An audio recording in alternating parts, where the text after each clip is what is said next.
Kasi yung salamin, panoorin ko. Salamin. Gugulo ka pa eh.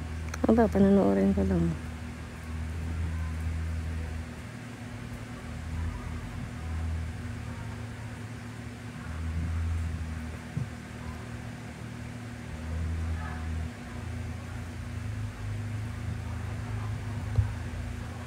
Yung nakita mo.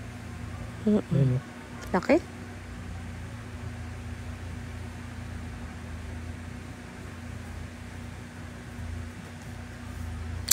eh, paano po rin sa akin?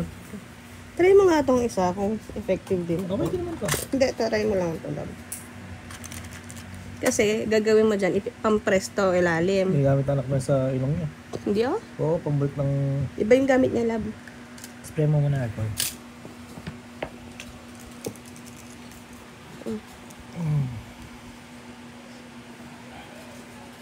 Teka, plastic.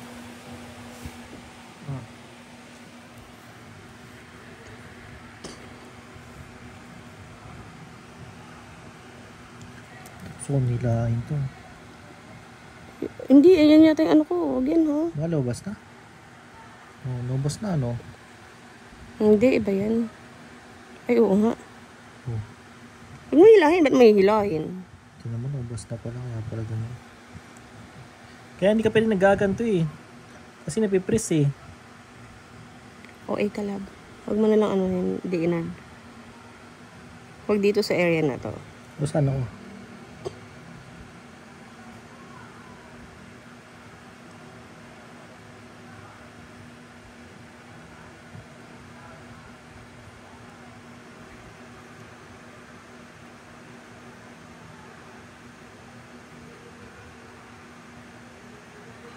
Wala, makakasugat lang doon ng pores mo. Makakasugat ka ng pores. Bakit? Oo. Talaga ba? Pangit? Gagas-gas lang.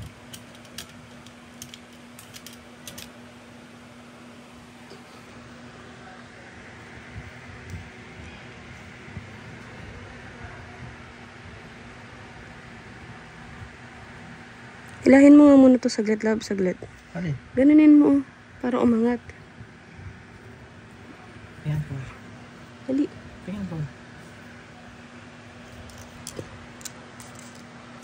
Dagdagan mo. Pag ganun mo, paangat. Sige, angat mo na. Ayan, go. Okay. Parang nalalabas. Hindi, okay na. Game. Push mo pa. Angat mo pa. Huwag mong isipin na ano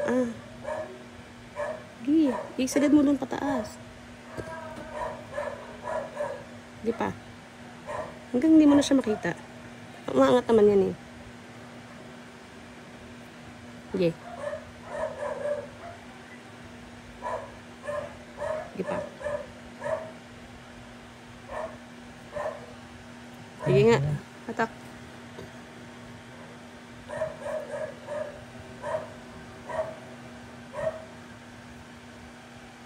Sige pa.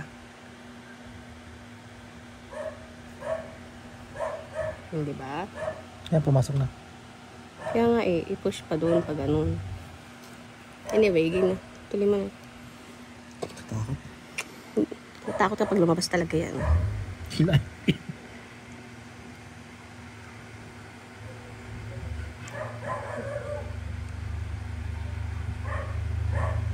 Ayan dyan sa gilid. Eh, kita ko pa agad doon may malaki labo. Yan o, kita mo? Yan. Pimple yan. Hindi. Pimple nga. Kita ko doon sa camera. Oh, Hindi mo nire-record. Naka-record yan. Marinig mo pa nga yung ano ko eh. Ang gigil ko eh. Ano yan? Ang gigil ko. Ang kulit mo eh. Di ba?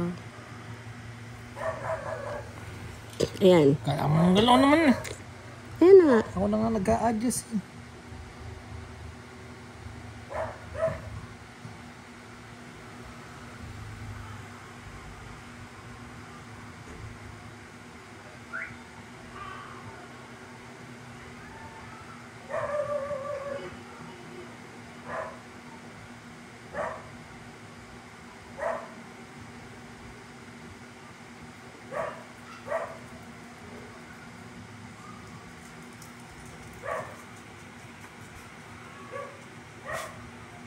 Nagpa-play nga ako ng father, asan yung cellphone? Nagpa-play nga ako ng father. Teka lang. Ano ka malalab? Nawala ka sa momentum eh.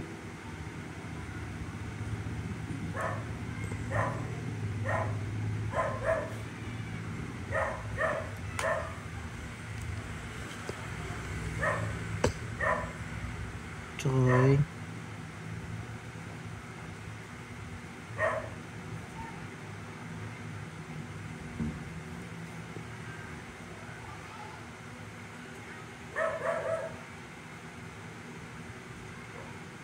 Ano, wala ka naman ako kuha. Ang likod mo kasi. Hindi ako malikot. Teka lang, pa-play ko lang sa Father Joe. Ah, kulog-kulog. Kulog-kulog. Ha? Asan?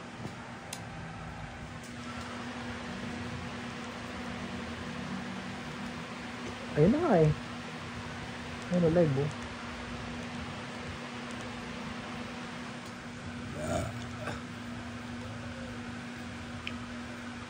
Okay. All set for exciting deals at the Watsons nationwide sale. Score exclusive promos and discounts on the brands you love.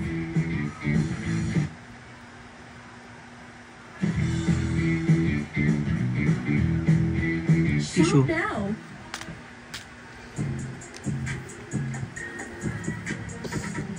Pag ako naggaganito sa'yo, hindi ko kaya. Mo lang. Minsan hindi niya nakukuha. Eh, may ano lang. May book lang.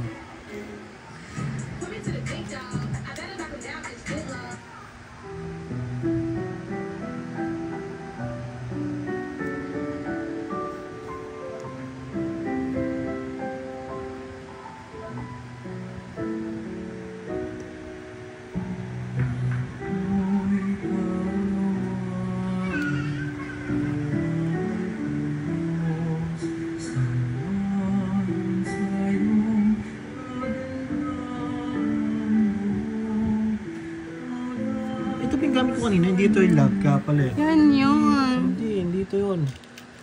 At wala ko nakuha eh. Pangit yun oh. Yun. Balik ko na rin ito saan. Ayan nga yun. Balik ko yan yan luma eh. Sige.